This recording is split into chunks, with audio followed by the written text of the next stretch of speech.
Good morning guys and welcome back to Travelalala. এই উটিতে এই সুন্দর সকালটাতে আমি ব্যালকনিতে দাঁড়িয়ে সুন্দর চায়ের টেস্টটা নিচ্ছি।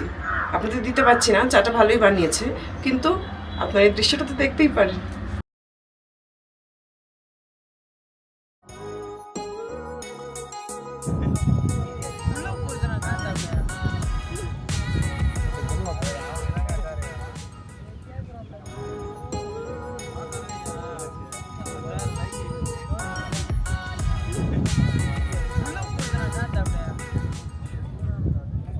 Good morning guys and welcome back to Travelala. আজকে আমরা যাব উটির বিভিন্ন জায়গায়, বিভিন্ন সুন্দর সুন্দর জায়গা আমরা দেখবো।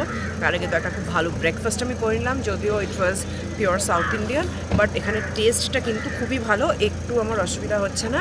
এখন চলে যাব নানা ধরনের জায়গায়, ভীষণ ভালো ভালো জায়গা আছে, সাথে থাকবেন, সঙ্গে থাকবেন ট্রাভেলালা। আমরা যাচ্ছি এখন দোদাবেটার ভিউ পয়েন্টে। এখানে প্রচণ্ড হাওয়া দিচ্ছে।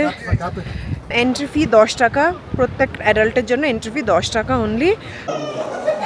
ভিউ পয়েন্ট টাওয়ারে এসে দাঁড়িয়েছি আমরা, আর এক একটা দেয়ালের উপরে লেখা আছে যে ওই দিকটা থেকে আপনি কোন দিকের ভিউ পাবেন। যেমন এখানে লেখা আছে কুন্নুর ভিউ, ওদিকে লেখা আছে উটি ভিউ। আমরা আস্তে আস্তে গিয়ে দেখবো, আসুন।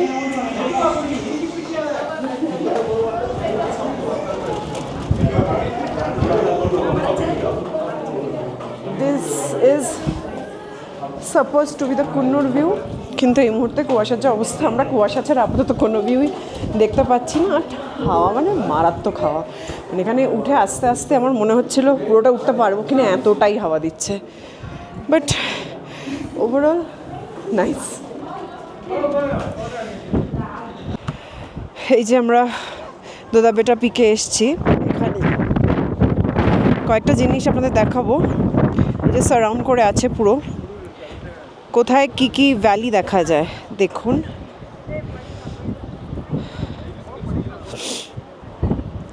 এইখানটাতে দেখা যাবে কেথি ভ্যালি, রাউন্ড করে গেলে এই রাস্তাটা দিয়ে যেতে হবে। আরও আছে এদিকে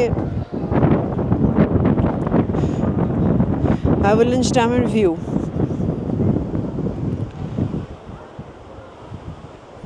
বাট কুয়াশার জন্য এখন আমরা কিছুই দেখতে পাচ্ছি না, তবে আপাতত ওই রাস্তাটা দিয়ে যাব, দেখি কিছু পাওয়া যায় কি না। এই হচ্ছে সেই রাস্তা। কাম অন, লেটস গো।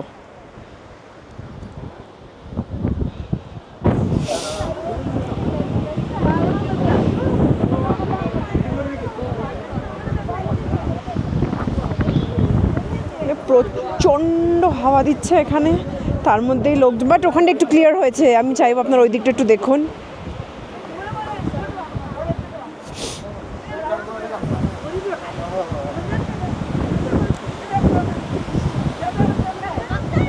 বিভৎস হাওয়া দিচ্ছে, তবে এখন খানিকক্ষণ থাকতে থাকতে একটু ঠান্ডাটা মোটামুটি একটু স্টেবল হয়েছে। আর পিছনে আপনারা দেখতে পাচ্ছেন এই ভিউটা, অসাধারণ ভিউ, মানে রোদটা পড়ছে বলে আরও সুন্দর লাগছে ভিউটা দেখতে। ইটস অসম। মানে দোদাবেটাতে এলে কিন্তু হাওয়া থেকে ভয় পেলে চলবে না, অলওয়েজ মনে করেই আসবেন যে এখানে প্রচণ্ড হাওয়া দেয়, আর টুপিটা মাস্ট ক্যারি করবেন। এটা হচ্ছে উটি টাউন ভিউ পয়েন্ট। এখন একটু ক্লিয়ার হয়েছে, যেটা প্রথমে একদমই মনে হয়নি যে ক্লিয়ার হবে, এখন একটু ক্লিয়ার হয়েছে, তাই আমরা দেখতে পাচ্ছি পুরো উটি শহরটা কিন্তু এখান থেকে দেখা যায়। যদি শীতের ভয়কে জয় করে মোটামুটি মাংকি টুপি আর জ্যাকেট পরে চলে আসতে পারেন, এটা অসাধারণ লাগবে।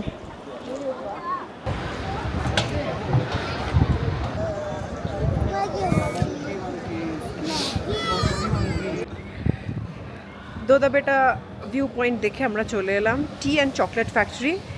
এই হচ্ছে তার এন্ট্রি। বেঞ্চমার্ক চকলেট ফ্যাক্টরি লেখা আছে, বাট টি ফ্যাক্টরিও আছে। এটা হচ্ছে entry. Let's go. The tempered chocolate is then poured into molds, forming the desired shapes and sizes for our benchmark journey. From the cocoa farms to the final product, Benchmark Chocolate Factory ensures excellence in every bite.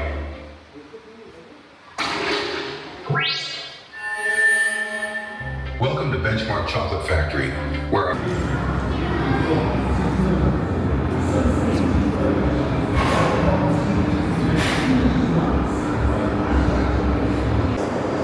টি ফ্যাক্টরিতে এসে একটা অসাধারণ জিনিস উপহার পেলাম, lovely view.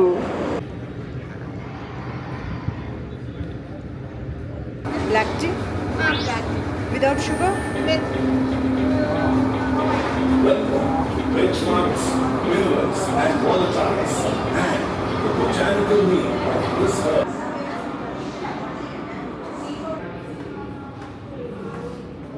Botanical গার্ডেন্সে আমরা এবার যাব। বটানিক্যাল গার্ডেন্সের পার্কিং যেখানে, সেখানে কিন্তু টিবেটান মার্কেটটা আছে। আপনাদের ঘুরিয়ে দেখালাম কি সুন্দর। চলুন যাই বটানিক্যাল গার্ডেন্সে। বটানিক্যাল গার্ডেনে চলে এসেছি, গভর্নমেন্ট বটানিক্যাল গার্ডেন। এখানে পার অ্যাডাল্ট 100 টাকা টিকিট, আর ভিডিও ক্যামেরা হলে 100 টাকা টিকিট এক্সট্রা। আমি নিয়েই নিলাম 100 টাকা। এখানে যদি কেউ বাই চান্স ধরে, I don't want to get embarrassed. যাই হোক, এবার সুন্দর গার্ডেনটা আপনাদের দেখাই। উইলিয়াম গ্রাহাম ম্যাকওভার এর স্থাপনা করেছিলেন 1840-এর দশকের শেষের দিকে। মার্কুইস অফ টুইডেল এর প্রথম নকশাটা প্রস্তুত করেন। ইউরোপীয় বাসিন্দাদের কাছ থেকে প্রতি মাসে 3 টাকা চাঁদা নিয়ে সুলভ মূল্যে শাকসবজি সরবরাহের উদ্দেশ্যেই বাগানটি প্রতিষ্ঠা করা হয়েছিল। উটি যখন ব্রিটিশদের নিয়ন্ত্রণে ছিল, তখন ইউরোপীয় বসতি স্থাপনকারী এবং অন্যান্যরা বাজারের জন্য উল্লেখযোগ্য পরিমাণে শাকসবজি চাষ করতেন। সেকেন্ড ইউরোপীয় রেজিমেন্টের ক্যাপ্টেন মলিনো শাকসবজি চাষের ব্যবস্থাপনার দায়িত্বে ছিলেন। যারা চাঁদা দিতেন তারা বিনামূল্যেই শাকসবজি পেতেন, কিন্তু এই ব্যবস্থাটি কার্যকর হয়নি। 1847 সালের প্রথম দিকে একটি উদ্যান পালন সমিতি এবং একটি গণ উদ্যান গঠনের লক্ষ্যে অনুদান ও চাঁদার মাধ্যমে একটি তহবিল সংগ্রহ করা হয়। সেই সময় উদ্যান পালক খুবই কম ছিলেন। স্থানীয়ভাবে বীজ এবং চারা পাওয়া যেত না, তবে কাছাকাছি জঙ্গলে পাওয়া যেত। একটি গণ উদ্যান প্রতিষ্ঠার প্রস্তাব করা হয়েছিল। এই উদ্দেশ্যে লুশিংটন হল, যেটা এখন বর্তমানে হেব্রন স্কুল, এবং জেনারেল সেভেলের সম্পত্তি, যেটা এখন বর্তমানে রাজভবন, এখান থেকে কাঠ নির্বাচন করা হয়েছিল। সমিতি গঠনের অল্প সময়ের মধ্যেই কমিটি একজন বৈজ্ঞানিক ও ব্যবহারিক মালি নিয়োগ এবং তার বেতন প্রদানের জন্য রাষ্ট্রীয় সাহায্যের অনুরোধ জানায়। এই প্রস্তাব গৃহীত হয় এবং ইস্ট ইন্ডিয়া কোম্পানি কিউয়ের রয়্যাল বোটানিক গার্ডেন থেকে মিস্টার ডব্লিউ.জি. ম্যাকওভারকে উটিতে পাঠানো হয়। তিনি 1848 সালে মার্চ মাসে এসে উটির উপরের অংশ, যেখানে একটি বন ছিল, এবং নিচের অংশ, যা একটি জলাভূমি ছিল, সেগুলোকে একটি সুন্দর বাগানে রূপান্তরিত করেন। 1848 সালের শেষে লন্ডনে ইস্ট ইন্ডিয়া কোম্পানির কাছে উনি একটি প্রতিবেদন জমা দেন। বাগানটির নকশা সম্পূর্ণ করতে তার 10 বছর সময় লেগেছিল। বাগানগুলিতে প্রায় 1000 প্রজাতির বহিরাগত এবং স্থানীয় গাছপালা, গুল্ম, ফার্ন, বৃক্ষ, ভেষজ এবং বনসাই উদ্ভিদ রয়েছে।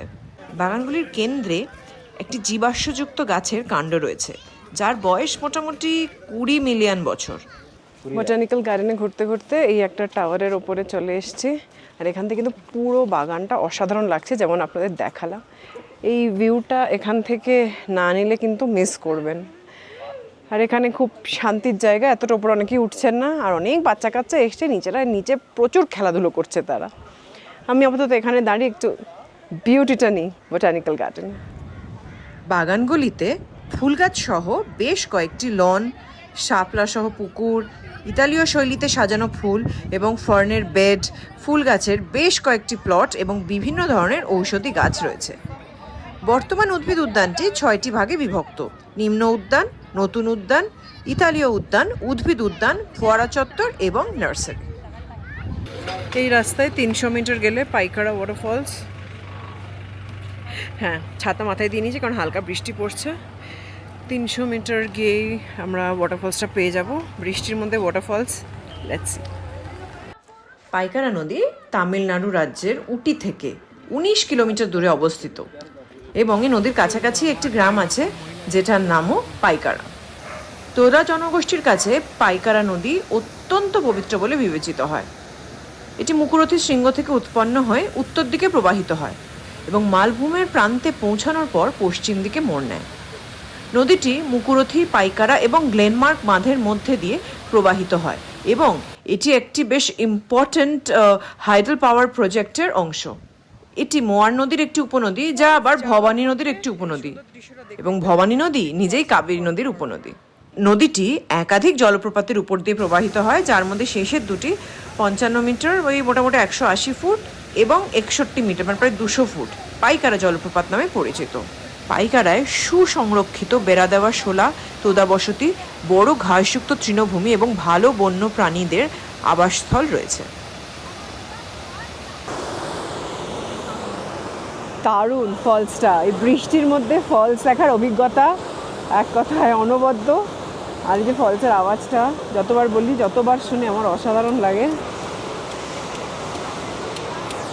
চলুন এনজয় করি false, Pykara water false.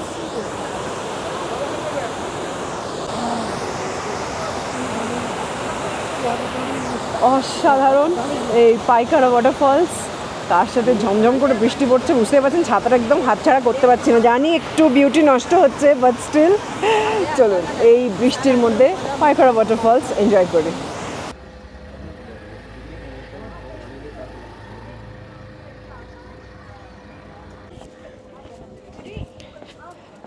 Pykara boat হাউসে চলে এসেছি, নেমে কিন্তু বোটিং করার জায়গা আছে।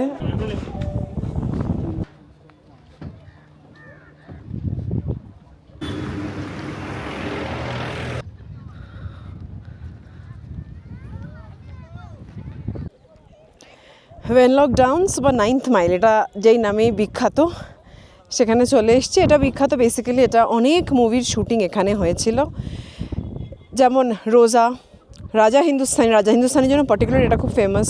কুছ কুছ হোতা হ্যায়, সাজন, চেন্নাই এক্সপ্রেস, অনেক অনেক সিনেমার শুটিং হয়েছে। কিন্তু সিনেমার শুটিং হোক আর না হোক, এই যে বিশাল যে এরিয়াটা, এই জায়গাটা মানে কি বলবো, দেখলেই চোখ জুড়িয়ে যাচ্ছে আর মনে একটা অদ্ভুত শান্তি। দেখুন জায়গাটা।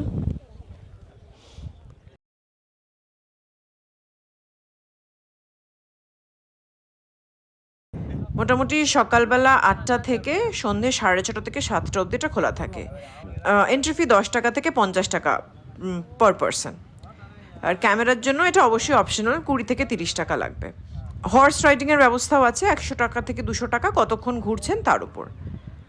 আর কখন ঘুরতে যাওয়াটা বেস্ট হবে, আর্লি মর্নিং বা একদম দুপুরের দিকে, তখন লাইটিংটাও খুব ভালো পাওয়া যাবে আর ক্রাউডও কম থাকবে। ডিসেম্বর থেকে এপ্রিলে একটু ড্রাই কুল ওয়েদার থাকে। আর মনসুনে মানে আশেপাশে সবুজ ব্যাপারটা এত সুন্দর থাকে, ওটাও কিন্তু মিস করার মতো নয়।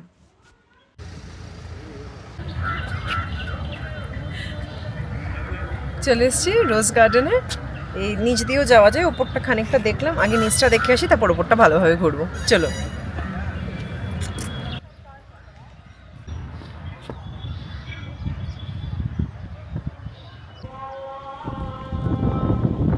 এই রোজ গার্ডেনের মধ্যে ঘুরছি, বেশ টেরেস করে আছে, 3-4টে টেরেস, ওপর থেকে বোঝা যাবে না যে আরও 3-4টে টেরেস নিচে আছে। খুব সুন্দর। উটি কিন্তু প্লাস্টিক ফ্রি সিটি, তাই আমরা উটিতে ঢোকার সময় আমাদের যা জলের বোতল যা ছিল প্লাস্টিকের, সেগুলো ফেলে দিয়ে ঢুকতে হয়েছিল। কিন্তু আপনার জলের কোনো অভাব হবে না, প্রত্যেকটা ডেস্টিনেশনে জলের ব্যবস্থা রয়েছে। গুড ওয়ার্ক উটি।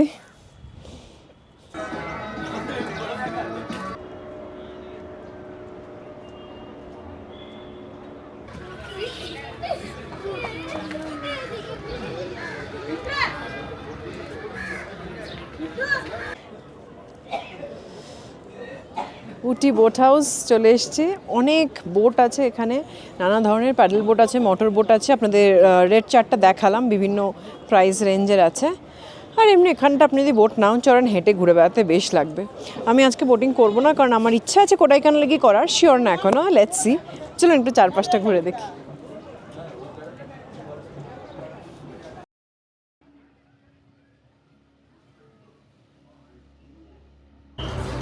এরকম অদ্ভুত মোটর বোট কিন্তু আমি আমার লাইফে দেখিনি। বেশ গোল টেবিল রেস্টুরেন্টে বসার মতন বসা যাচ্ছে, ওপরে ছাতা আছে আর সামনে মোটর আছে, বেশ ফ্যাসিনেটিং। বোট হাউসের এখানে হাঁটছি, বেশ ভালো লাগছে। এখানে একটা উঁচু প্ল্যাটফর্ম করা আছে, যেখান থেকে পুরো লেকটা পিছনটা দেখা যায়, আপনাদের দেখালাম এক্ষুনি।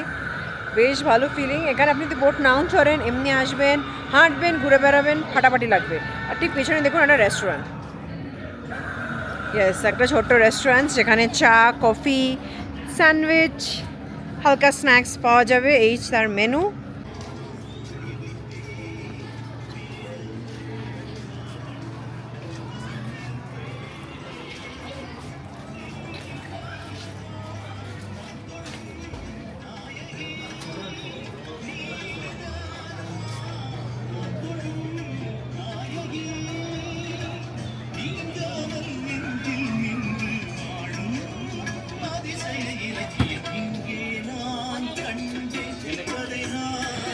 বোট হাউসের পাশেই এরকম সুন্দর রেস্টুরেন্টস আর দোকান, মানে আমরা যেখানেই যাচ্ছি এরকম উলেন ক্লোথসের দোকান আর নানা ধরনের খাবার দোকান কিন্তু আছেই। বেশ ভালো লাগছে দেখতে, যতবারই দেখছি ইটস ভেরি কালারফুল, খুব ভালো লাগছে।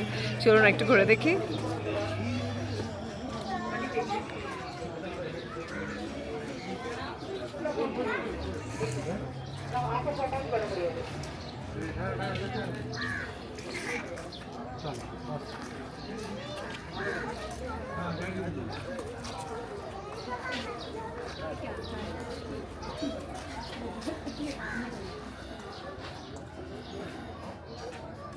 একটা মজার জিনিস দেখাবো আপনাদের।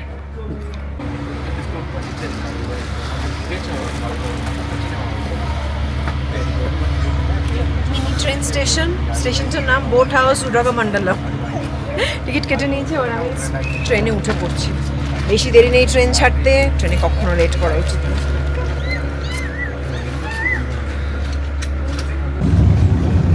ট্রেন ছেড়ে দিয়েছে, আমাদের মিনি ট্রেন। দেখা যাক বাইরেটা কেমন লাগছে।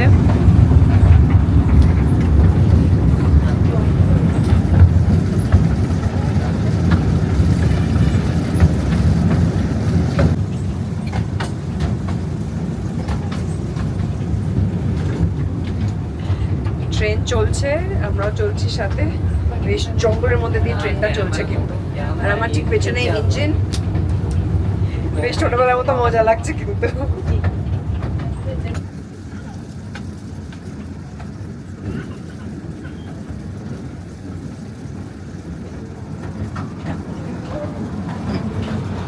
আমরা ঢুকে গেছি আপনার টানেলে, মানে এই ট্রেনের মধ্যেও মিনি ট্রেনেও আছে টানেল, ভাবুন জাস্ট। আর কেমন লাগছে সাউথ ইন্ডিয়া সিরিজ কমেন্ট করে জানাতে কিন্তু ভুলবেন না। আর হ্যাঁ, like, share, subscribe please. Till then, Travelalala. Lovely train ride.